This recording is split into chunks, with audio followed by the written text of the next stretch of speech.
Okay, let me just silence that. Oh, okay, there it is. Okay, so we are all set, Arnie. Okay, I'm going to Great. mute myself. Okay, Joanne, thanks so much, Joanne, and welcome everyone to the January 15th, 2025 meeting of the Danbury Planning Commission. We'll open with the roll call. Mr. Chiocchio? Here. Mr. Sylvain? Here. Mr. Haas? Here.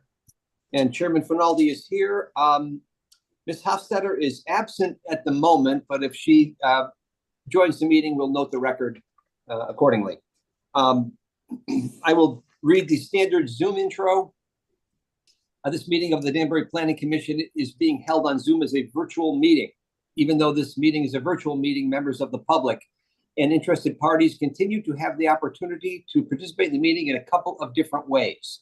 You can participate via Zoom and see the audio and the video, or you can call in by phone and participate via audio only. Please be aware that we may have to mute your microphone or telephone to avoid echo or some other background noise. Instructions on how to participate in the meeting appear on the City of Danbury website, and all of the documents and materials that apply to the matters to be discussed during this meeting, including the agenda, are also available on the City of Danbury website. As always, if you have any questions regarding how to participate in the meeting, please contact the City of Danbury Planning and Zoning Department. As a reminder, the entire meeting will be posted on and can be seen on the City of Danbury website. We will follow the posted agenda as per standard practice. If prior to the meeting, any questions or comments on agenda items were submitted via email to the Planning and Zoning Department, those comments will be read during the appropriate portion of the meeting. Finally, please remember that technology glitches sometimes do occur. Please be patient if that happens. Okay, commission members, the minutes of the December 4th meeting, 2024 were previously distributed. Unless there's any discussion, I'll entertain a motion to accept those minutes. Mr. Chairman, I am here and I make the motion to approve. Thank you. Motion made by Ms. Hofstetter. Is there a second? Second. Second made by Mr. Sylvain. Any discussion? All in favor, please say aye. Aye. Aye. Opposed? Let the record show that Ms. Hofstetter joined us. Let's call it 7:08 p.m. Okay. Mr. Chairman. Yes. Mr. Chairman, just for the record, I was absent for the November 20 and December 4th meetings. However, I did review the videos, so I should be eligible to vote on those. I'm up to speed on all of that. Okay, Mr. Chiocchio, thank you for pointing that out. I appreciate that. Okay, for the record, our next meeting is scheduled for February 5th, 2025. Commission members, please note your calendars accordingly. And we have one public hearing on our agenda this evening.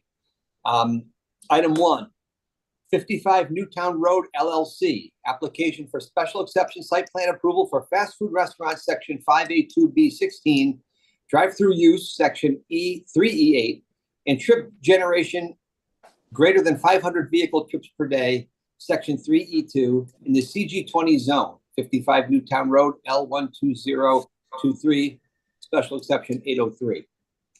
Let me read the legal notice for this public hearing. Legal notice. Notice is hereby given that the Planning Commission of the City of Danbury will hold a public hearing commencing at 7 p.m. on Wednesday, January 15, 2025, at a web-based meeting hosted on Zoom to consider the following matter. 55 Newtown Road, LLC, application for special exception site plan approval for fast food restaurants, section 5A2B16, drive-through use, section 3E8, and trip generation greater than 500 vehicle trips per day, section 3E2, in the CG20 zone, 55 Newtown Road, L12023, special exception number 803. A copy of this application is on file in the Planning and Zoning Office for public inspection. Parties in interest and citizens shall have an opportunity to be heard at this time. The meeting agenda will be posted to include instructions on how to access the Zoom meeting and application materials or view the meeting in real time on YouTube. Arnold E. Finaldi Jr., Chairman, posted on City website and Town Clerk's Office, January 2nd, 2025, published in the News Times on January 3rd, January 10th, 2025, purchase order number 2025-503. Is there anyone wishing to speak in favor of this application? Attorney Beecher? Thank you, Mr. Chairman. Good evening, all. My name is Tom Beecher, and I'm an attorney at the Collins Hannafin Law Firm, and I represent 55 Newtown Road LLC and Plum Trees Plaza LLC.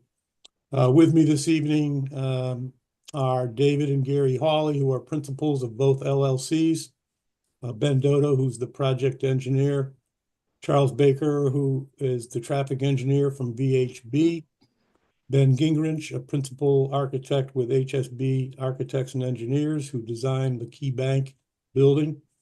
And I believe Stacy's iPhone may be Stacy Fleischman, who's a vice president and manager of corporate real estate for Key Bank. We've filed a special exception and site plan applications for the development of the 55 Newtown Road site. This property is 2.2 acres, and we're proposing just 2 uses in 2 buildings on this site. The uses on the site are a proposed fast food restaurant with a drive-through and a bank with drive-up services. The bank will be a branch office of Key Bank. There's no tenant yet for the fast food restaurant. The site will be served by city water and sewer. So I'm going to give you a little bit of an overview, and then I'll let the rest of our professionals give you some details. Ben Dodo, David Hawley, and I had a good detailed meeting with Jen and Allie, and Ben has made some revisions to the original site plan that was filed with this application, and he'll go through those. One of those changes is adding a sidewalk and crosswalks that will connect from the sidewalk that will be constructed along the side of the Denny's restaurant, and it'll in Plum Trees Plaza, and that will go over a couple of crosswalks across drive aisles over to the area of the new proposed restaurant. And that will create pedestrian interconnectivity between the 2 sites. And speaking of connectivity, as you know from the staff report, because of this proposed interconnection between Plum Trees Plaza and this particular site, in a number of ways, we filed a revised site plan application with the department for approval of a revised site plan as it relates to Plum Trees Plaza.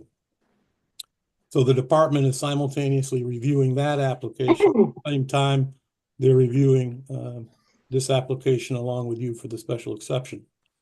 So when we make changes to the site plan for this particular site, that same site plan and those changes will be part of the revised site plan application for Plum Trees Plaza. And as part of the connectivity, I will be submitting a cross easement to be recorded in the land records, which I believe the normal course of things is that if you approve this project, one of the conditions of approval will be that we record that cross easement prior to getting a certificate of zoning compliance. We did that same thing with the 62 and 64 Triangle Street project. Likewise, we'll submit an easement for the water main and the fire hydrant. Ben has changed the design for the restaurant portion of the site to have 1 lane that's 116 feet long prior to the order board, and a second lane that's 100 feet long prior to the order board. The regulation requires a minimum of 100 feet prior to the order board or a window. Many fast food restaurants in the city only have 1 lane. This will have the 2 going up to the order boards. The bank will offer drive-up services. There is no order board at the bank, and there's no window. The bank's design for its portion of the site includes a very generous 3 separate 75-foot lanes and a bypass lane. So 4 lanes altogether on the east side of that proposed building. 1 lane accesses the ATM and the night deposit. The other 2 lanes totaling 150 feet are for teller services via a vacuum tube system. The other 2 lanes totaling 150 feet will also, you'll be able to change lanes if 1 lane's delayed. As I said, this is designed to have plenty of queuing room capacity and a bypass lane. With respect to traffic, and Mr. Baker will reiterate this, the traffic report referred to the bank as being 3,481 square feet in size. That was based on an earlier concept plan. In fact, as shown on the site plan, the bank building will be 2,755 square feet. The net effect of using a larger size building in the traffic calculations is that because the building is in fact going to be smaller, the conclusions rendered in the traffic report will be more conservative. The size of the restaurant building is accurate and consistent in both the traffic report and the site plan. The bulk of the traffic generated by this project, such as it is, will come from the restaurant. As shown on Ben's site plan, the 2,755 square foot bank will generate only 466 trips per day, pursuant to the trip multiplier table. That's not significant at all. And the traffic study concludes for this overall project that it will have a negligible impact on traffic overall. I would also note that the fire marshal's office reported that it has no issues with the access and circulation for fire vehicles and apparatus within the sites. And they also approved the location of the proposed fire hydrant. The building department report stated that everything was approved, and they merely noted that any retaining walls or any fence over 7 feet high needed to be submitted with an engineered plan. Lastly, as I'm sure you're all aware, the state recently completed design changes and construction of Newtown Road in the area of this particular site. That construction occurred after years of design and many meetings. I attended some meetings, and Ben and David Hawley attended more than I did in meetings between the state and the city to carefully and appropriately design the turning lanes and access drives from Newtown Road into Plum Trees Plaza and this particular site. This site was known and was accommodated in the state design. And if you approve the project, the state will still need to take another look at all of this pursuant to the standard procedure of OSTA. So that's the introduction and the overview. At this point, I'm going to turn it over to Ben Dodo. Any questions for Attorney Beecher at this point, commission members? Good so far? Yeah. Okay, all yours, Ben. Okay, thank you. Good evening, everyone. Benjamin Dodo, licensed professional engineer with an office at 36 Mill Plain Road in Danbury. And before I go over the design of 55 Newtown, I just want to tie in with what Tom had said, how we got here over the last, couldn't believe it when I looked at my files, 14 years. Wow. With respect to the connectivity between 55 Newtown and Plum Trees Plaza. Over the years ago, it started when Aldi became a central tenant in, and I'm going to share my screen. I think it'll be easier. Just, I think most of you know about this, but you'll see the stepping stones is how we got to where we are, because some of the staff comments are related to circulation and interconnectivity. And I think you'll see how we got to where we are. So I'm just going to share my screen here.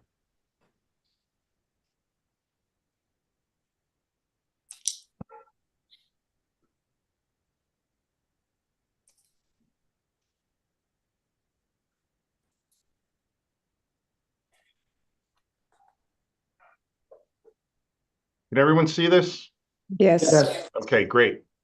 So for those of you that are familiar with the plaza, I want to go to what this looked like in 2010. We're standing at Newtown Road looking at Plum Trees Plaza. How should I say, the 55 Newtown Road is this piece right here. That piece has changed in shape over the years. There was a subsequent land swap and purchase agreement with the city in order to build that access drive. But some of the changes that we've done over the years, it all started with Aldi. We expanded the back area to allow tractor trailers to come in off of Plum Trees, be able to turn around. We added a 4-foot loading dock and some employee parking in the back. We improved, as part of that site plan, the Plum Trees Road driveway aprons. The owner agreed and extended sidewalks all across the frontage of the property. They made landscape improvements. They added some islands in key places and reconfigured some handicap spaces as well. After that, the adjacent parcel was acquired. Again, the acquisition date I'm not exactly sure of, but with the idea of eventually getting the grade down there, because if you could remember, that was a big hill of a wooded hillside. A land swap was done with the city where the applicant purchased a piece here, gave a piece back here to the city, all in with the goal of accessing the new traffic signal that we knew was coming to Old Newtown Road and Newtown Road. That was recently finished a couple of years ago. The next project that happened when they actually widened the road, for those of you that remember, the existing bank over here in Plum Trees Plaza used to have a right turn entrance only. The only way out of the plaza was via Plum Trees Road. Mhm. We had a dead end in the loading dock, and we kind of had a dead end here at the retaining wall. So again, I think this commission has seen it. We worked with the city and the DOT to eliminate this driveway, put a new driveway in here, right turn in, right turn out, that actually allowed vehicles to exit onto Newtown Road with right turn in. And we really fixed an awkward intersection at the bank there that was going to become even more awkward the way the DOT had initially designed it. So it was really one of those efforts that everything worked out. The DOT worked with us, so did the city, and it ended up being a win-win situation despite the applicant losing property. So that gets us to where we are here today. Here's the proposed site plan. As you can see, this driveway is in place, right turn in, right turn out. For those of you who have used it, I think you're familiar with it.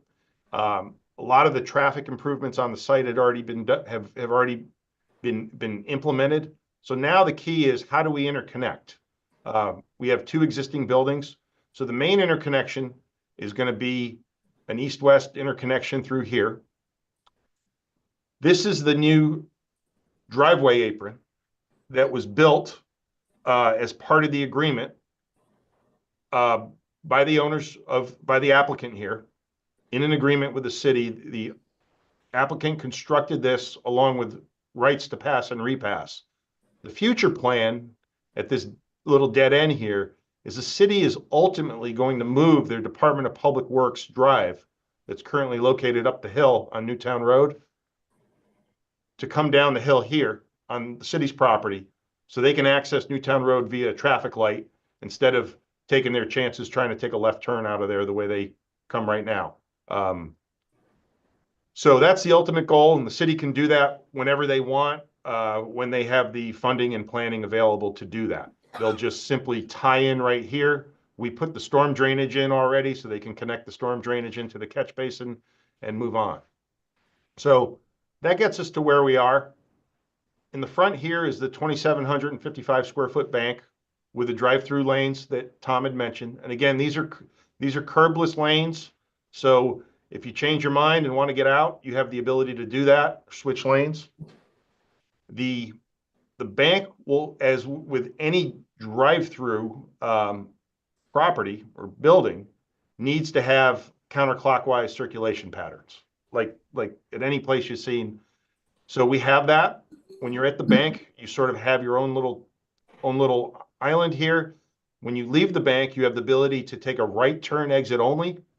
That driveway was put in already by the DOT, so we're just connecting to it. You'll have the ability to use the new signal at Old Newtown Road, and then you can come into Plum Trees Plaza and either continue shopping or exit via one of their driveways there. The restaurant, again, it's set up like a typical fast food drive-through restaurant, where you have, again, the counterclockwise patterns. We have 2 lanes. And for those of you that have seen some of the more modern drive-throughs, as Tom had mentioned, they're getting rid of the single lanes and doing 2. It just makes it a lot more efficient. But again, we have the ability to, if you're not using the drive-through, you have the ability to go around and back. We have parking in the back. We have diagonal parking on the side for those of you who want to park there or just eat in your car and leave. And again, we have a dedicated drive-through lane and then the bypass lane here.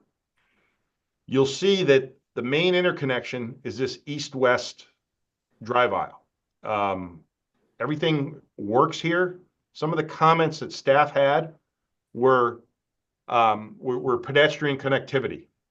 As is required, the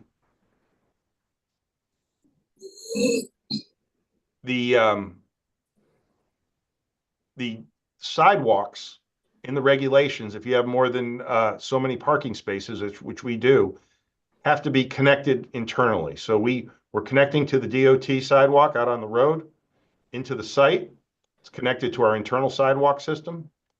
We have a crosswalk here, pedestrian crosswalk, getting to the rear building, the fast food restaurant, again, tying into their sidewalk system.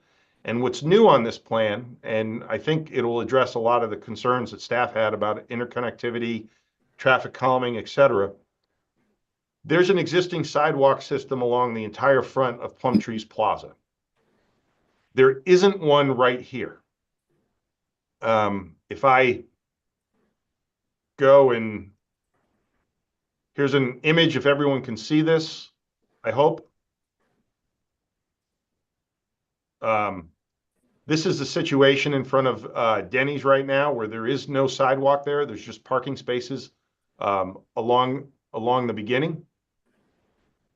Oh, We're not seeing it, Ben. oh, you're not seeing it? I messed up then. Okay. Let me get back there.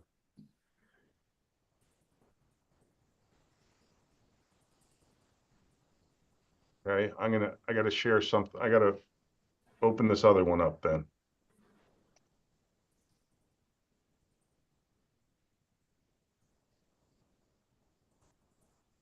Still can't see it? No, The display hasn't changed. It's the Okay, same document being displayed. We still have the site plan. All right, let me stop the share on that. And I want to start the share on that's what I need to do. Sorry about that, everyone. Hopefully we could see this. Yes. Okay.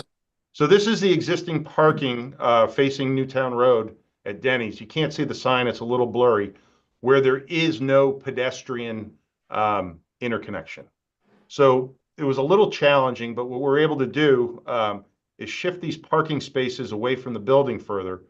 We had some physical challenges like a fire door, another door, we had a transformer on the other side. Let's see here.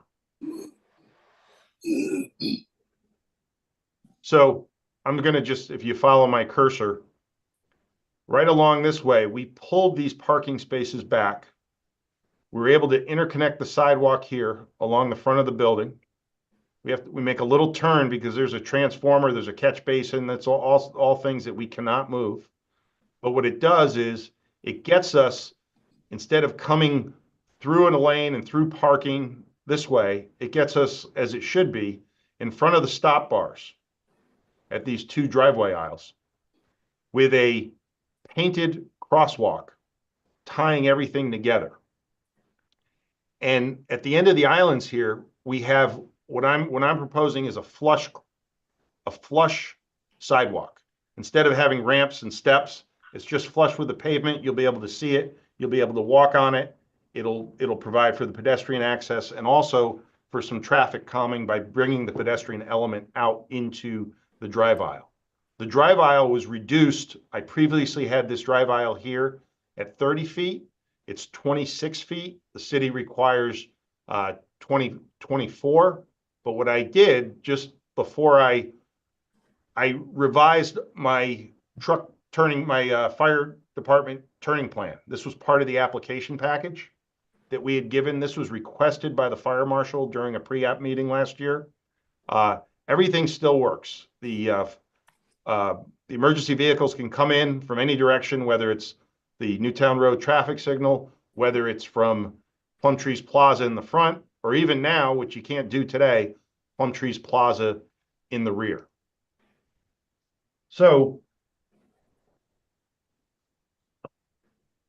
now I'm going to just touch on a few things. The site served by a new stormwater management system. We have excellent soils. We have a water quality unit. We have sands that are very absorbent as far as being able to infiltrate a lot of soil. So things really work from a drainage standpoint. We're served by city water, city sewer. The fire marshal requested that we add a fire hydrant to the site. The fire hydrant is right here, which is where they wanted it to be, in between the two buildings. We do have renderings. I'll let Ben Gingrich go over the renderings and the elevations for the bank when he gets up, for the Key Bank.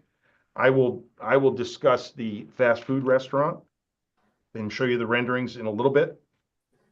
I'll let Charlie go over the vehicle trips, because as you know, we report vehicle trips on this plan, which is about 2,900, but the city requires we provide daily trips based on the city's tables.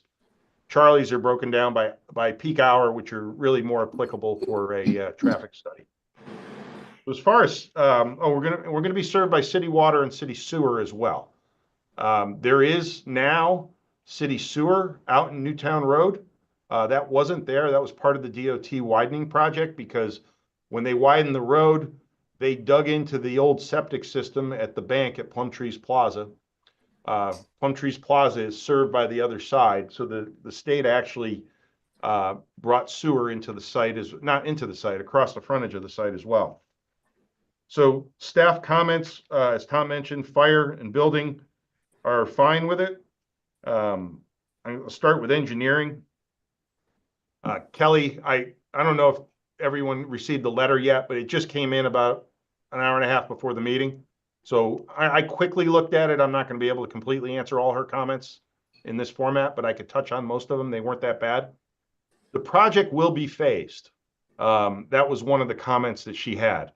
The phase line is, if you can follow my cursor, it's right in this direction here, because as Tom had mentioned, it is certain that Key Bank will come here if this project's approved. We don't have a specific user or tenant for the restaurant, but this is something that we envision will likely go here, or something very similar. So as far as the phasing line was put in place to make sure that we have the interconnection between the new driveway on Old Newtown Road Signal and the Plum Trees Plaza. One of the things that we're doing too, I failed to mention it, the existing bank at Plum Trees Plaza has 6 parking spaces that are sort of aligned like this in the back. We're just rotating them so they better align with the driveway aisle. I'm not going to go over Kelly's drainage comments. I'll respond to those in kind, but there's nothing that's out of the ordinary. Grading. One of her comments, and this was one of Ally's comments in the staff letter too, was the retaining wall along the west side of the property. You can see we have a wall that begins here and ends here. And that's basically because of the slope coming down from the city's future driveway. Just to get a better sense of what the grades are out there. The wall itself that we're proposing is pretty insignificant. Even though it's long, it varies in height. At the north end, it's probably 0 to 4 feet. And then along the bulk of it, it's about 5 to 6 feet in height along here. Their concerns or questions were, how are we going to impact this future driveway where the city of Danbury will have heavy trucks coming in and out of there? Again, our wall, just to get a sense, we're 11 feet away from the property line over here.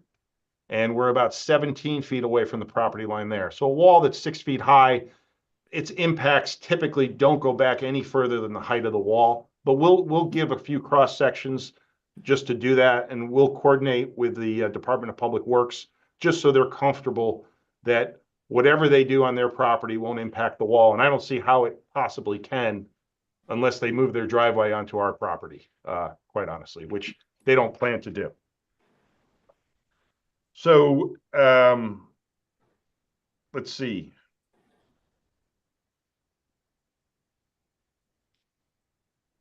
All Kelly's other comments were pretty standard. Ally's comments had to do with the driveway lengths, which, as Tom mentioned, we added that to the revised plan here. They weren't on the plans that you had, and just to get a sense, Tom had mentioned that the fast food restaurant, it's 100 and 116 feet.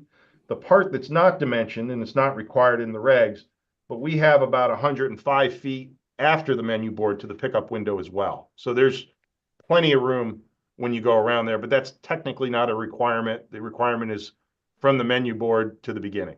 So we do have plenty of room. Let's see. Did improve site distance? Ally made some comments about site distances. I'll talk to her, off the record about this. The only new driveway we're doing is the 490-foot site distance here and it's actually an existing driveway. We're just tying into it. I think her comment had to do with internal site distances on this plan. And this whole site is relatively level. We have deciduous trees everywhere. So the site distances are excellent. The only evergreens we have are toward the back after the parking lot. So I'll see exactly what she's looking for. But everywhere you have a intersection, wherever you are, there's clear sight lines in every direction, wherever you are here. Let's see, lighting fixtures. That was one of Ally's comments. I've added some light poles to the plans. We will have to get someone to do the photometrics, but again, we don't have any residential neighbors here, so there should be no issues with spillage or anything of that nature. Ally's letter also asked to have the limit of construction. I've added some notes as to where the limit of construction is, and it's pretty straightforward. It's basically the retaining wall on the west side, the back of the property here. When you tie into construction limit, this is sort of that dead end at the back of Plumtree's Plaza right now that we're opening it up. And again, this parking back here, as I had mentioned, we have about 10 employee parking spots in the back. We envision this new parking aisle here behind Denny's and the plaza to mainly be used by employees. Right now, as I said, there's some of the employees throughout the plaza and bank have to park in the front. It gives them the ability to get behind and open up more parking for customers. Tom talked about the rights to pass and repass. Let's see, construction limit line, and one of Ally's comments also asked to have a phasing plan. I don't really see the need for a phasing plan because when the bank is being built, all our stockpiles and the materials and the contractor staging will be put in phase 2. So, I mean, we could do one, but I don't think it's really necessary. For those of you who've been on the site, there's plenty of room back there to stage. And the other thing with the phasing, if you see the way I designed the storm drainage system and detention system is all in phase 1. So what'll happen is phase 1 will be built, all the infrastructure will be put in for it, and along with the detention system, the water quality system, and then when phase 2 is done, it could simply be built and connected into phase 2. So as far as some of comments that some people may have on this based on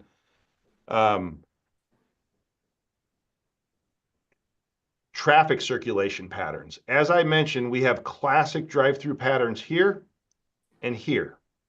I felt it was important as the engineer on this site this interconnection was a no-brainer, but I felt this one in the back was also very important.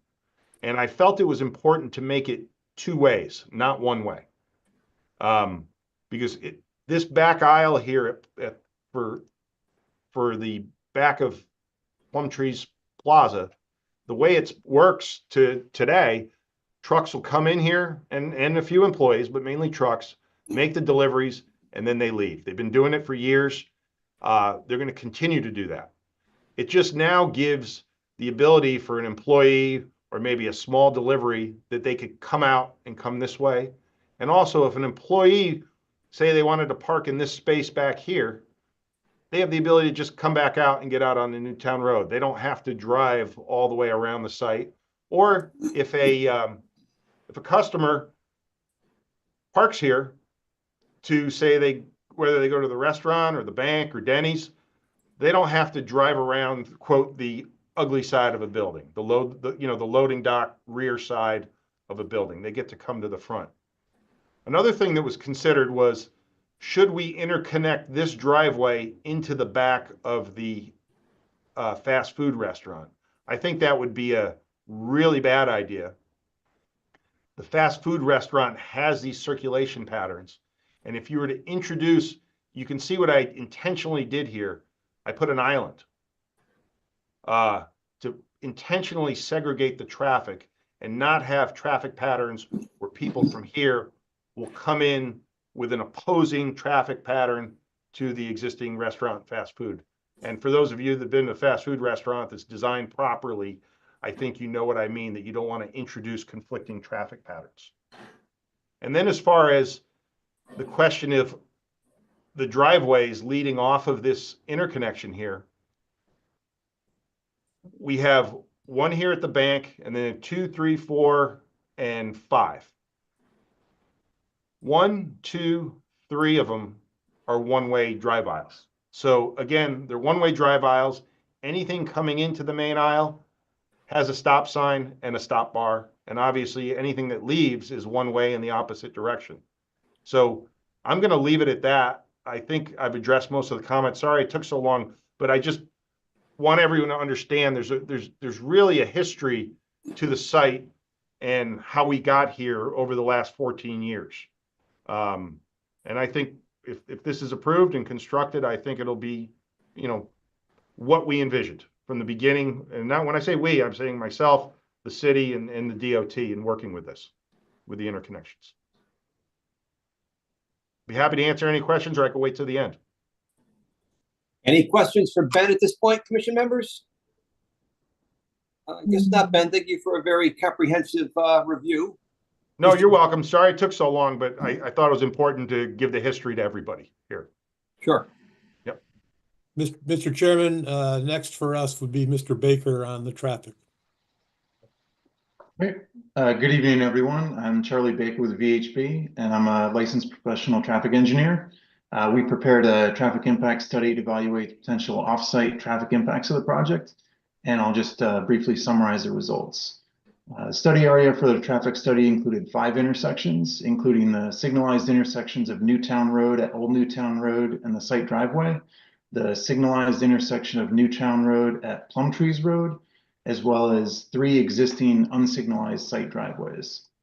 The study focused on operating conditions at these intersections during the weekday morning, weekday evening, and Saturday midday peak traffic periods, which are the times when the project would have the greatest impacts on surrounding traffic conditions. To evaluate existing conditions, we collected peak hour traffic counts at each of the study intersections in June 24. We then forecast traffic conditions 2 years into the future under no build conditions, which represent conditions in the future without the project, and under build conditions with the project in place to provide a comparison for evaluating project impacts. We coordinated with the DOT and city staff for information on other sources of background traffic growth unrelated to this project, and we were told that there are no other approved developments within the project area that will affect traffic volumes. Therefore, we just applied a conservative 1% annual growth rate to our existing traffic counts to forecast the future no-build conditions. We then forecast traffic volumes generated by this project using industry standard ITE methodology. Based on our forecast, the project's expected to generate 171 new vehicle trips per hour during the morning peak, 162 trips per hour during the weekday evening peak, and 247 trips per hour during the Saturday peak. That equates to about 2.5 to 4 additional vehicles per minute entering or exiting the plaza. And as Tom mentioned earlier, this trip generation forecast was based on a larger bank than is actually proposed. So these trip generation numbers are overly conservative for the current proposal. We then conducted capacity analyses using industry standard Synchro software to evaluate how that additional traffic would affect the intersection operations. The capacity analysis results are reported in terms of level of service, which assigns a letter grade A through F based on the delays experienced at the intersections. And based on these results, both signalized intersections are currently operating at an overall acceptable level of service C or better under existing conditions. The signalized intersection of Newtown Road and Plumtrees Road will continue operating at the same level of service C under future conditions with or without the project. However, the intersection of Newtown Road at Old Newtown Road and the site driveway will experience a slight degradation to level of service D during the weekday evening peak period. However, this level of service drop only represents an increase in average delays by about 3 seconds per vehicle. It just causes this level of service drop because the intersection is already operating very close to the threshold between level of service C and D under current conditions. So it only takes a very minor increase in delay to cause the change in level of service. As for the unsignalized driveways, the proposed right out driveway and the existing eastern site driveway on Plumtrees Road are both projected to operate at level of service C or better conditions under all the peak periods analyzed. The western Plumtrees Plaza driveway, which is aligned opposite of the Berkshire Shopping Center, currently operates at level of service E during the weekday evening peak traffic period. And the additional traffic generated by this project is expected to degrade that driveway to level of service F in the evening peak under build conditions. So this means that left turning motorists trying to exit that western site drive currently experience fairly long delays waiting for acceptable gaps in traffic during the peak periods. And those delays will increase somewhat with more traffic generated by the site. However, these delays are internal to the site and they won't negatively impact motorists passing the site on Plumtrees Road. So overall, the conclusion of our study is that there is surplus capacity on the surrounding roadways, which is largely due to the improvements that were recently constructed on Newtown Road. And the project will not have significant negative impacts on surrounding traffic conditions. So that's it for my presentation. I'd be happy to take any questions. Commission members, questions for Mr. Baker at this time? Just to confirm, Jen, we haven't heard from our traffic engineer yet, have we? Mr. Chairman, no, we have not. We've had some preliminary discussions with Vera. He was waiting to, based on our meeting last week and this week with the project team, he's waiting for some additional revisions and then he'll issue his staff report. Okay, thank you very much. Thanks. Thank you, Mr. Baker. Back to you, Attorney Beecher. Thank you, Mr. Chairman. Next up is Mr. Gingrich, who's the architect for KeyBank. Good evening. Ben Gingrich, HSB Architects representing KeyBank. So we worked early on with the project team and Mr. Dodo to try to position our bank branch on the site with good visibility and access. I'm going to show you the elevations here momentarily, but we face the entrance towards the new intersection here at Newton Road and this new drive entrance. So the drive entrance to this plaza will just essentially face the bank branch here. So we have this, we call it a kind of a portal entry. It's a really nice feature, and we were especially cognizant of sight lines, especially as we're coming down the hill here towards our site. So you'll see on our elevations, oops, zoomed in. On our elevations, as we enter the site, the elevation facing, this is westward, but it's towards the intersection. We've got this nice portal feature here with an opportunity for signage. Our bank branch utilizes high quality materials. We have a masonry base with stucco wall panels. We have some accent materials of red wall panel and some wood plank wall panel as accent materials. And we try to integrate elements that are more pedestrian scale with these metal awnings here. So the awnings are actually sunshades, which helps the sustainability of the branch. And they provide a nice architectural feature that gives it a little bit more of a pedestrian scale. So as we walk around the site here, so the facing the entrance is this nice portal feature. We've got glass going up the whole way. Facing inwards to the shopping center, we've got nice windows, awning, signage, and the entrance to the drive-through. And then the drive-through face, of course, has a canopy with 2 auto teller lanes. So auto teller is the vacuum tube lanes. We've got an ATM and a night drop along the bank branch. And finally, the side facing the street uses these sunshade awnings. We've got an accent material here of red paneling and the stucco and stone materials facing the road. And that concludes design of KeyBank here. I'd be happy to answer any questions on that. Questions for Mr. Gingrich, commission members at this time? Oh, okay. Thank you. Ben, if you can unchair, yeah, thanks. That's all we have at this time, Mr. Chairman. Thank you, Attorney Beecher. Is there anyone else wishing to speak in favor of this application? Anyone else in favor? Anyone else wishing to speak in favor of this application? Is there anyone wishing to speak in opposition to this application? Anyone in opposition? Anyone wishing to speak in opposition to this application? Okay, let's see here, Ally, where are we here? I know we're waiting to hear from our traffic engineer. I know Ben mentioned he's had some discussions with engineering. I think give me a summary of who we're waiting to hear from. We are still waiting to hear from Health, Construction Services, and Traffic. Engineering did just get out their report late this evening. Okay, all right, good. Okay, folks, the application is moving along. Lots of information. We're waiting for some city staff reports. So unless the commission has any questions for the applicant at this time, I will entertain a motion to continue this application until our next meeting. Mr. Chairman, Yes. motion to continue this application till the next meeting. Motion made to continue. Public hearing, excuse me. That's right. Well, thank you very much. Motion made to continue the public hearing until our next meeting. Do I hear a second? Yes. I think that's second. Ms. Hofstetter, any other questions or issues? All in favor, please say aye. Aye. Opposed? This public hearing will be continued until our next meeting. Thank you, everybody.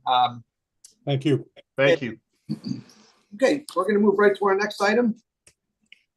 That's the only public hearing this evening. We have nothing under continuation of public hearings. So we're going to go right to old business for discussion and possible action. Item 1, 3775 LLC, application for special exception site plan approval for a 9-home cluster development, section 4A6 in the RA20 zone, 13 and unnumbered lot, Pembroke Road, G08029, G08030, and G08098, special exception number 800. We heard quite a bit of testimony on this application. We have a 8-page resolution, kind of long, and I guess I'll turn it over to Ally to walk us through the resolution. Ally, it's all yours. Okay, so I'm not going to go through all 8 pages. Thank you. For you all. I'm actually going to skip over to the conditions, if that's okay with the commission. There are some pretty standard conditions, and then as Chairman Finaldi said, we did add some extra conditions of the belt and suspender approach for the blasting concerns and the ledge maintenance as well. So condition number 7 on page 4 outlines the responsibility of maintenance for common spaces, the ledge, and the perimeter swale. And then on page 5, conditions number 12 through 15. And then on the next page, condition number 17, all deal with the additional blasting requirements for pre, during, and post-construction. If there are any questions relating to a specific condition, I can go over them in more detail. But other than that, all the other conditions are pretty standard to a resolution of approval. Mr. Chairman, Yes, Mr. Kyokyo. just a question regarding the blasting plan. If I recall, they were going to increase the notice, I think. I forget if the standard was 200, they were going to go farther than that. I wanted to just ensure that all of that was in that blasting plan. Yes, it is. And we also have condition number 14. They'll be required to meet with the fire marshal prior to the blasting of the site to go over the distances. It is going to be greater than the required 300 feet. Okay, and was there a requirement in there they were going to meet with the neighborhood around there, or that wasn't in the blasting plan? I can't quite remember that. It I was know that the blasting plan, but they will talked notify. about that, but I wasn't sure if it was an actual requirement. It was not a requirement, but part of the blasting process, they will notify their neighbors within that certain area. A blast will go out through the reverse 311 system, I believe. And the fire marshal has done that for a lot of the blasting projects that have been going on throughout the city. And it seems to work pretty well in terms of notification to the public. All right. Yeah, this was a complex application, and like you said, there's we don't see many 8-page single space resolutions, but this one is very comprehensive, and it got its arms around everything we talked about. So I'm sort of comforted by that. Is there any other questions for staff on this resolution? If not, I'll entertain a motion. Mr. Chairman, I just want to comment that I was also, it was great to see the quality controls that are put in place, the special ones that you just mentioned, was pretty detailed, and I thought that was excellent, because of what's involved. So that was, I was very happy to see that. But anyway, I'll make a motion to approve this petition with those conditions that are stated in the resolution document. Motion made to approve by Ms. Hofstadter. Do I hear a second? I'll second it. Second, Mr. Haas. Any further discussion? Hearing none. All in favor, please say aye. Aye. Aye. Opposed? This resolution of approval with conditions is approved. Thank you. Okay, we'll go right to the second item under old business for discussion and possible action. SC Ridge Owner LLC application for 2-lot re-subdivision 99.529 acres. The Summit at Danbury, 100 Reserve Road, C16022, subdivision number 24-01. Ally, this one required much less writing on your part. This is a nice 2-page resolution as opposed to the 8-page tome we just went through. So I guess I'll give it back to you.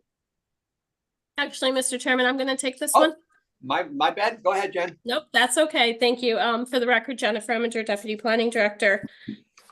So you have a draft re-subdivision approval dated January 7th, 2025. This is fairly straightforward. It's a 2-lot re-subdivision of a commercial property.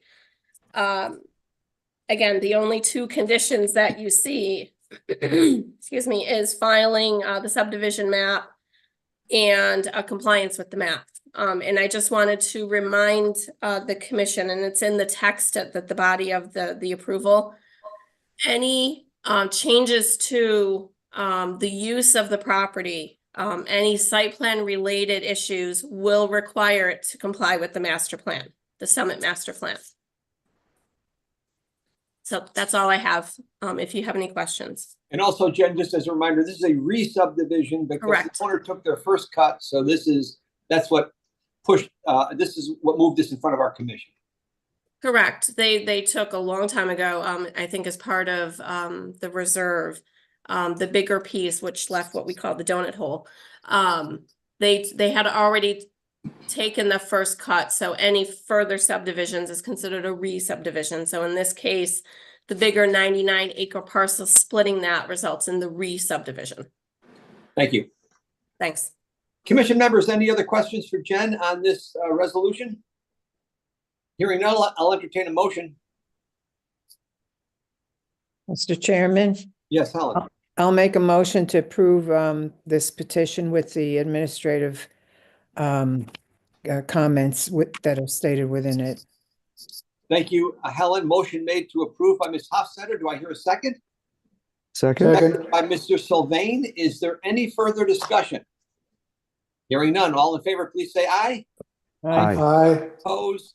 This re-subdivision is approved. Thank you. Okay, we're moving along here, and Thank you. the next item on our agenda. Let me make sure I have this right here. It's an A3A referral. I just want to make sure I read this right into the record. Petition, does the city of Danbury, Walid Al-Bakri, director, to amend the zoning regulations by deleting section 5F in its entirety and replacing it with the 10 subsections underlined below, renumbered accordingly. Also delete section 7F, downtown revitalization overlay zone in its entirety. Amend section 2B, definitions to include a definition for mixed-use development underlined below, and update the zoning map to reflect the boundaries of the Downtown Transit-Oriented Development District, D-TOD. Big project, long-term, a lot of work between staff and FHI. And with that, I will turn it over to Walid. It's all yours, Walid. Good evening, Mr. Chairman. Good evening, everybody. Can you hear me? Yes, we can. Sure, okay. I'll just share my screen here. Let me know if you can see it. How are we doing? Can you see it? Now we can, Yes. yes. You can? Okay. So my name is Walid Al-Bakri, and I'm the planning director for the city. Before I start diving into the details, and again, the goal is not actually to cover every aspect, it's to give you a general overview. I would like to start by stating that the goal of the whole project, which was initiated and brought forward by the planning department, is to modernize the downtown regulations, expand the boundaries, and also create more opportunities for housing, different development and businesses, and also improve the visual appearance of not just the buildings, but any site in downtown. And above all, we are trying to reduce restrictions, especially when it comes to parking and consolidating lots. Consolidation of lots is very important because we have a lot of smaller lots in downtown. The overarching goal is to, if I put it in my own language, inject more energy and more, I would say, appeal to our downtown. Again, as I mentioned before, I'm not going to cover each detail because that will take us to midnight, but I will focus on the main highlights, the changes, and again, any questions you have. So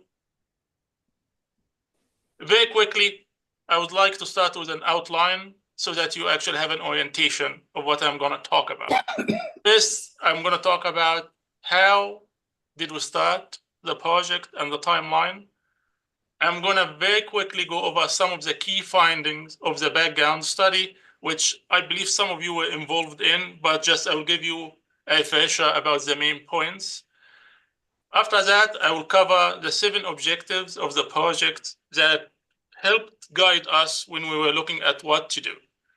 And finally, I will talk about the recommended changes with more emphasis on the main changes that are very significant. And finally, I will have a conclusion and just open the floor for discussion. So how did we start? If you look at the slide here, you will see that back in 2019, the city had a study. The name of it is TOD, which stands for Transit-Oriented Development. Following that, there was another study commissioned by the city for affordable housing. And finally, the big piece, which is our POCD, the Conservation and Development Study, was actually completed in 2023. The name of it is Innovate. So what does this has to do with what we're talking about? Well, this is the basis of what happened. All of these studies pointed at one specific undertaking the city should do, which is look at downtown.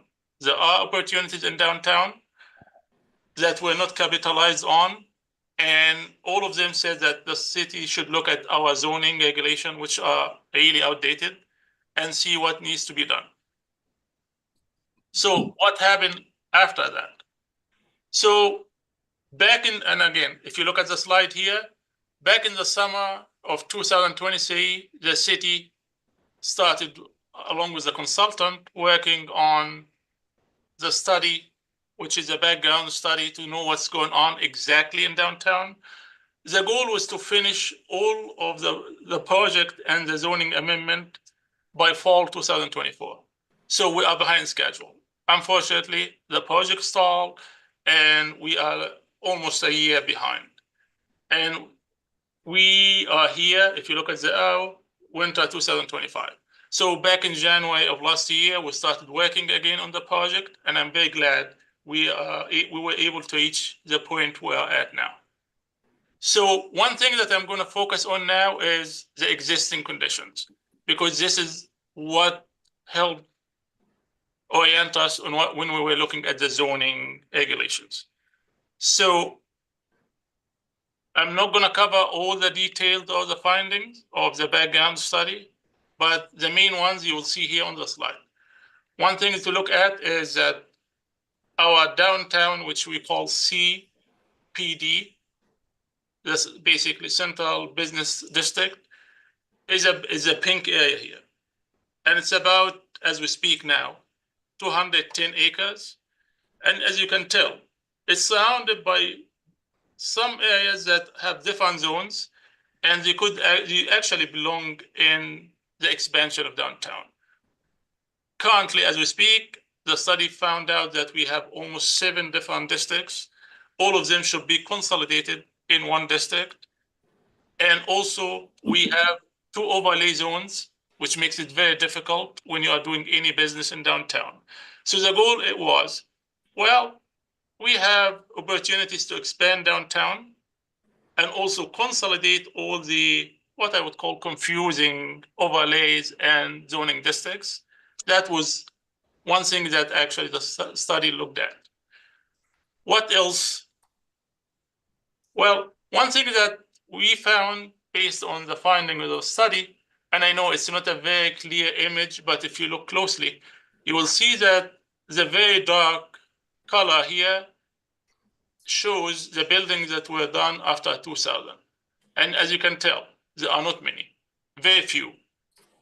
If you look at the dates here, you will find that most of what the city has in terms of development, yes, there were some few old ones, but mostly was built between 1950 and 1999. There's not much that went on, except if you look lately, there are 2 buildings on Main. Kennedy Flat is one, and the other building on the other side, which was built by BRT. Other than that, nothing significant happened. So what you typically do when you try to see where you are is to compare yourself with cities of similar size.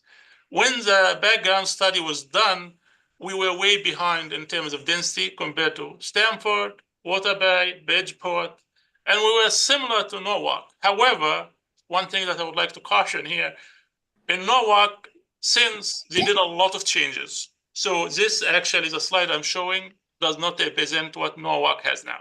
If you go to Norwalk now, you'll know what I'm talking about. So in essence, we're way behind everybody else. So also the background study looked at, actually had a survey, and I have some slides shows what the community wanted. So if you look here at this slide, you will see that more than 50% of those who responded mentioned that they believe that downtown should be open for more change, more development. About 22% said yes, but it should be incremental. Also, people in the survey wanted to see mixed use, apartment building, and townhomes in downtown. In terms of business activities, you can see it's mixed here, but you still can see that people would like to see retail. I'm actually pointing here, entertainment and mixed use as well. All of that, when you looked at it and we start looking at it, okay, let's find objective based on what we know so far, so that the objectives will guide how we look at our zoning regulation. Very quickly, it's clear to us that there needs to be more economic development. Without it, downtown is not going to move forward.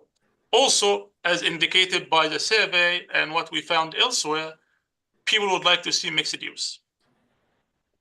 Again, if we are looking at downtown to make it more vibrant, you need to take some uses out. By that, I mean uses that could be intrusive or industrial in nature. Things that also need to be done is, well, we need to have more people walking downtown. How can you do that? You need to look at how you design your sidewalks, connections, and also how the sites and buildings look like, because you want them to be inviting. One thing that is very important, and it's not just here, it's everywhere in Connecticut, affordable housing. Unfortunately, if you know, we have not been able to get more affordable housing. So one option is to have incentives for developers to build affordable housing. Again, we're not making it a requirement. At this stage, we're making it more like an incentive. Another important factor is, well, a lot of the issues that downtowns face, not just here, but in so many similar sized cities, is the parking requirements are very, very high. And a lot of time, this could be good for what I would call suburban areas, but not for the core area. So how to align our parking requirements in downtown with the actual need. And one thing that also could be a good addition to us was sustainable measures. So far, we don't have any requirement in our regulation for sustainability. By sustainability, I mean how you design your sites so you don't have a lot of concrete or asphalt, so water can actually go through the soil and doesn't cause stormwater runoff. So that's one example that we felt, based on our research, that we are lagging behind. So what did we do? Out of the objective, we decided that there could be 11 different categories that could be changed in our zoning regulation. On the slide here, you will see that I'm actually breaking them down into two main categories just for the ease of understanding what this. So 5 categories are related to uses. Another 6 are related to dimensions and design. And I'm not going to go over each one of them. I'm going to go over the main ones. To start by the name, we are proposing to change the name from what it is, which is Central Business District, to be Downtown TOD. Again, because this was informed by the TOD study. And moving on to one of the big changes. In my left-hand side, which I guess might be your right-hand side, if you look at the hand here, this is the existing zoning in downtown. It's about 210 acres. On the right-hand side of my screen, you will see that we're expanding it. to almost be double, to be about almost 450 acres. We did this based on talking to different property owners, looking at areas that are in need of improvement and adjacent to downtown. And every property owner we talked to, we didn't have any pushback. All of them actually were in favor. And again, it's important when you are envisioning a new downtown to have it as a good size downtown so that you start seeing things happening later on. Another important aspect is we looked at what uses permitted. We don't want to turn existing uses to non-conforming unless it's very special circumstances. So the only thing that in the future people might not be able to do will be industrial uses or intrusive ones. Other ones that are existing, like industrial ones, they can continue to exist, but they will be non-conforming. One thing to mention here, along Main, the goal is to have regulation to not allow residential on the main floor in Main, but to allow something like what you see here, mixed use. So the new regulation for new buildings along Main wouldn't allow what you see on my left-hand side of the screen, but would allow something like what you see on the right-hand side of the screen. One thing that actually we talked about when we discussed internally and with different stakeholders was height. Again, we don't want to open the height all the way. We wanted to do it incrementally. So the existing maximum height as we speak is 55 feet. We are proposing it to be 65 feet. However, outside of down Main Street historic the zoning area, you can go to 85 feet or to 125 feet, subject to meeting some condition. And I'm going to explain this later. One of the conditions here is affordable housing. So if somebody, and you look at the table here where the hand tool is, if you include 5% affordable housing, you can go up by 10 feet. By the way, 10 feet with actually one story. If you have 10% affordable housing, you can go up by 20 feet. If you have 15% affordable housing, you can go up by 30 feet. If you have 20% affordable housing of the total, you can go up by 40 feet. However, in no case you can exceed 125 feet. So that's the maximum anyway. And when I say affordable housing, I mean affordable housing based on the definition of the state accepts, which we just copied and pasted from the state regulations. Another thing that is different in what we are proposing is parking. We are proposing 50% less parking outside of Main historic area, and we are proposing no parking within the Main historic area because this is a core area.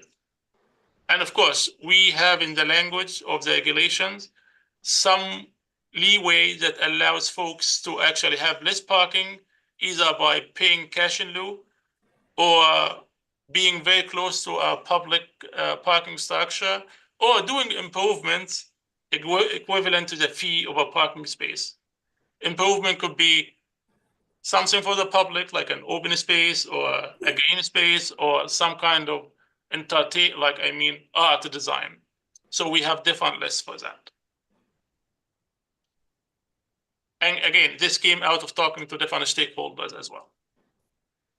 And I'm not going to spend too much time over this slide, but if you look at the building here, so one of the goals when you allow more development in downtown, you want to control the driveway. The driveway is a distance here, if you see it, that allows cars to come in and out. You don't want it to be too wide. You don't want it too many next to each other. So that's why the regulations is to allow for consolidation of lots and also consolidation of driveways. Again, when I talked about improving how buildings and how sites are designed. We have very specific regulations for the design of, the site design and for building design. For building design, we're talking about facade, entrance, how does the roof look like, and not showing mechanical equipment. For the site, we're talking about lighting, sidewalks, driveway, and underground utilities. Again, this is all not addressed in any of our zoning regulations now. So what we are doing is we are taking our zoning regulation a step forward. And also something that we never had before in Danbury is including sustainable design. And instead of having it as a requirement at this stage, we're having it more like an incentive. For example, if you are paving your parking lot, this is a material that allows water to go through, so it reduces the issues of on-off during storm. We are also building in incentives, and you could see this at the end of the document you have with different factors and points that if you get some points, you can get actually more height, or you get so that it gives incentives for developers in the future to consider it. Say 2 years from now, if the regulations are adopted, this could be revisited and actually be made into a requirement. But we don't want to start by having it as a requirement. So to conclude, I would just like to mention that when you are talking about a project as big as the one we are talking about, you typically look at your policies, such as POCD, the state regulations or statutes. You look at public input, you look at different agencies' input, and you also would like to be following the existing changes that are happening elsewhere. By doing that, this is what I call the three-legged stool. You bring forward new changes that for sure are going to help the city move forward and be in line with what's happening elsewhere. With that, I come to the end of the presentation. I'm happy to answer any question. Questions for Waleed, commission members? Waleed, obviously, I think it's a well-documented fact that we have a shortage of residential housing in downtown Danbury. That's not even a subject of debate. I guess my thought is, or my question is on the subject of timing. We changed these regs to encourage, in particular, residential development downtown, which is good, which we all support. But in terms of infrastructure and underground utilities, does that come first before you encourage development, or do you encourage development and then sort of backfill with utilities and stuff like that? I just want to make sure we're not getting ahead of ourselves to that end. So I'll just throw that open to you. Mr. Chairman, that's a great question, which is one that we have been having since I started here. In essence, some people might look at it and say, hey, are we putting the cart before the horse? In this situation, it's not about the horse or the cart. It's about the engine. We don't have an engine. The only engine we can have is actually what we are doing. And I will tell you why. First of all, as you know, and it's not a secret, everybody knows it, the downtown here has been underutilized for a long time. And I believe we can all agree on this. Why is that? It's because simply there had not been investment in it. Well, how can we get investment? Well, somebody might say, well, let's change all the infrastructure all at once. It's not going to happen. The only way that you can do it is you get momentum. You start by getting something going on. And then that will actually give incentives to the city and other agencies, funding agencies, to start funding improvement. Give you an example. Again, we are not just working on this piece, which is a very important piece. We are reaching out. I'm not talking about myself. I'm talking about Mayor's Office, Economic Development, and myself. So it's a teamwork to see where we can get funding. We cannot unless we have something showing that we can go forward, which this is a must to have. Another thing to share with you, also, we are doing a huge, if I may say, makeover for downtown. Like basically it's a facelift. And to get this, we have some funding. We cannot finish all of downtown. To get more funding, we need to actually show why. Why is you need to have the document that you are serious about it. So if I may say, it all has to work in tandem, but the one piece that needs to be done now, and I said it should actually have been done 20 years ago, is this document. Thank you very much, Waleed, for that response. The only other, again, this is just comments.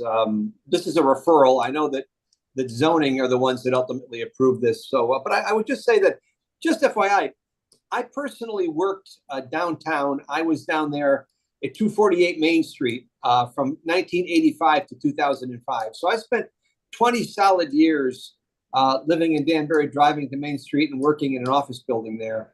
And, you know, I know parking is the third rail on the subway, right? So it's always talk about parking. It's always an issue.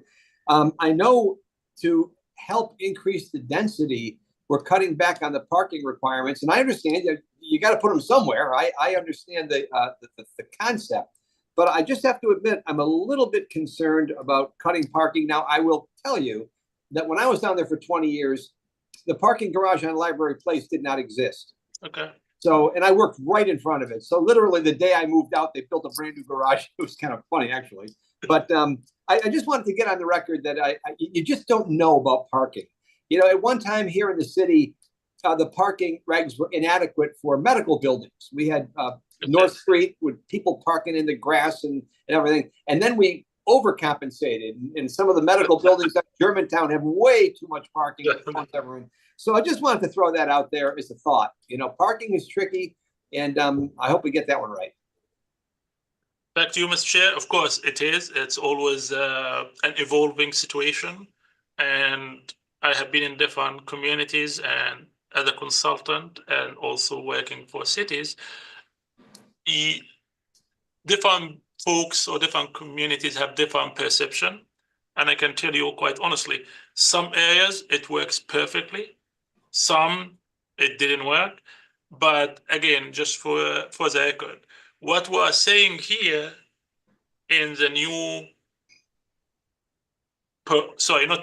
proposed changes is by no means you don't have to. We are saying you decide. We have minimums which are less than what it used to be. However, if you want to have more, it's up to you. Okay. Some communities will say actually, no parking whatsoever. We are not doing this. We are saying, well, we are leaving it up to you if you are willing to invest. And at the end of the day, you have to make a decision based on the market. Okay. Commission members, comments. Mr. Kiokio, go ahead. Just a few comments, I guess. It seems to me that this is kind of going down the similar path that I would say that what Brookfield looks like right now. And they've been going through this for many years, probably 10 or 15 years, I guess. We're about that far behind them, I guess. Have you studied kind of their progress and how their journey went? Because I know it feels like right now, all of a sudden there's a lot of housing being built in a pretty compact area, which I think what you're looking to do in Danbury. And I think they're kind of putting a little bit of a halt on that. I'm not so sure that kind of the utilities infrastructure sewer has the ability to handle all that, but I'm not 100% sure on that. So can you kind of give us your opinion as kind of how we're following that and compare what we're doing to that? Okay, so you, Mr. Chairman, the example you mentioned is a good one, but it's very difficult to apply here because how different the size between us and the community of Brookfield. To give you an example, we are now officially at almost 90,000. So the closest city to us would be Norwalk, which is about 94. So I have been in contact with the folks from Norwalk, the city, and I also actually have been receiving some interest from different developers there if the changes are done or are completed. So I can tell you, yes, we might have a little bit of capacity issue, but this project, which is the beauty of it, has been done in tandem and in coordination with all city departments, including engineering. So that's actually what we try to do now. The whole mayor office, the mayor himself, myself, every step we do, we actually update everyone. The idea we are actually trying to achieve, not just for this one-off project in general, communication, communication, communication. So don't, whatever is actually done, whatever you guys decide to do, and the zoning commission, please be very well aware and informed that everything is done in collaboration. And I know the engineering department are talking with some consultants.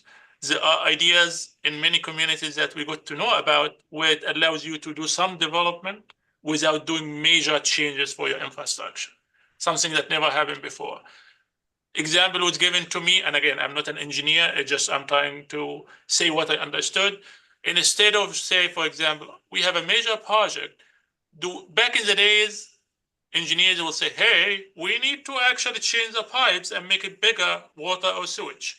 Nowadays, there's a new way to do it, is instead of changing your existing pipes, you look into something called I&I, which is infiltration, which basically slows down the way the sewage or the water goes through the pipes. And by improving I&I, you don't have to actually put new pipes. If this makes any sense what I'm saying. So no longer is it only one option, which is changing your pipe system. It's about doing improvement to see where the leaks are, and this can open up capacity. This is just one example that our engineering department explained to me. But again, say, well, 5 years from now, it's booming, and we have so much going on. In this case, well, yeah, we would need to make substantial improvements. But this is not going to happen overnight. Thank you. Commission members, anything else for Waleed at this time? Any questions on the referral on the 8-3A? Unless there's any other discussion, I'll entertain a motion in favor of or not in favor of the referral. Somebody, please. Mr. Chair, I'll make a motion for a favorable vote for the petition. For the referral. Motion made for a positive referral. Do I hear a second? A second, and I just want to note that this plan is in accordance and aligns up nicely with the TOD study and the POCD, specifically the POCD. Nice, Perry. And for those reasons, I second this motion. I always mix the two up. Thanks, Perry. Perry, you've been downtown a little while too, haven't you? 13 years before we moved there, and I've been a part of the 3 studies that were, or studies and plans that were presented earlier, and it's really cool to see this come to fruition, see some of these changes start, coming to life.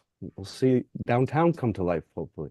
Yeah, that's excellent. Well, thank you. Well, again, there's been a motion, positive referral, and seconded on this 8-3A referral. Is there any other discussion?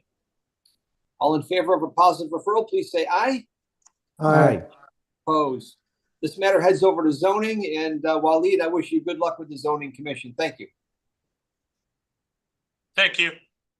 All right. There's one item under new business which you can take a look at.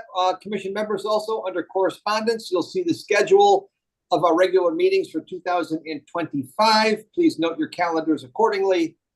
And finally, the matter of election of chairman and vice chairman, which we do every January.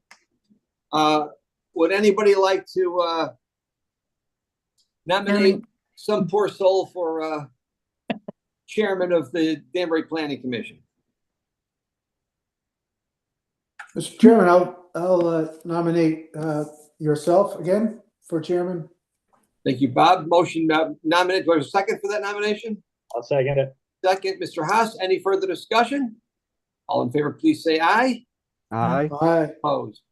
Let me just sidetrack for a minute. I just want you all to know I do appreciate, you know, the faith that you put in me, and I do care deeply about the city, and I do give this all I have. So thank you. I appreciate the confidence you put in me, and I will try not to let you down. Okay, that's for chairman. I'll entertain a motion for vice chairman. Mr. Chairman, Yes, Helen. I didn't ask him ahead of time. Sorry, Bob. But I'd like to nominate Bob Chiocchio as the vice chairman. He's done a very good job, among which was he has very short meetings. So I don't have. Motion Second. for Bob Chiocchio, motion and second for Bob Chiocchio as vice chair. Any discussion? All in favor, please say aye. Aye. Opposed. All right, Bobby, it's you and me, brother. Thank you. There's nothing under for reference only, a couple of other things. Am I missing anything? Jen, Ally, am I missing anything? Okay, given that I'm not missing anything, I'll entertain a motion to adjourn. Mr. Chairman, I'll make the motion to adjourn. Second. Motion made and seconded. Any discussion? All in favor, please say aye. Aye. Opposed. Meeting's adjourned. Thanks, everybody. Thank you. Have a good All night. right, good job. Thank Good you. job, Thanks, everyone. Great job. Thank you. Good night. Good All night. right.